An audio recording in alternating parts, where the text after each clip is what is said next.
কোনো প্রকার ডিম ছাড়া খুব সহজেই মাত্র 2 মিনিটে বাসায় আপনারা এই ধরনের সুজির পিঠা বানায় নিতে পারেন। এর জন্য প্রথমে আমি নিয়েছি সুজি, এরপর সুজিগুলোকে কিছুক্ষণ চুলার মধ্যে টেলে ভালো মতো ধুয়ে নিয়েছি। এর মধ্যে এখানে আমি কিছুটা আটা ইউজ করছি বা ময়দাও ইউজ করা যাবে। এরপর স্বাদ মতো চিনি, লবণ আর দুধ দিয়ে, গুঁড়া দুধও দিতে পারেন, এখানে প্যাকেট দুধ যে তরল দুধ আছে সেটাও ইউজ করতে পারেন।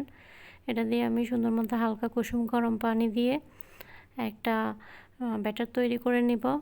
ব্যাটারটা খুব নরমও হবে না আবার খুব শক্তও হবে না, মোটামুটি একটা থিক কনসিস্টেন্সির হবে, ঠিক এমন।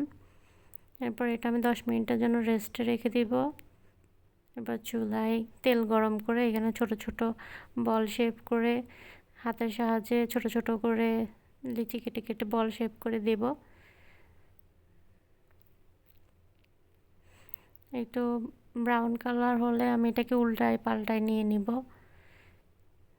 এই যে দেখতেই পাচ্ছেন ঠিক এমনটা হবে। এটা ব্রাউন কালার হয়ে গেলে আমি তেল থেকে উঠিয়ে নিব সবগুলা পিঠা। এতে কোনো প্রকার ডিম বা নারকেল আমি কিছুই ইউজ করিনি, চাইলে এখানে ডিম এবং নারকেলও অ্যাড করা যায়।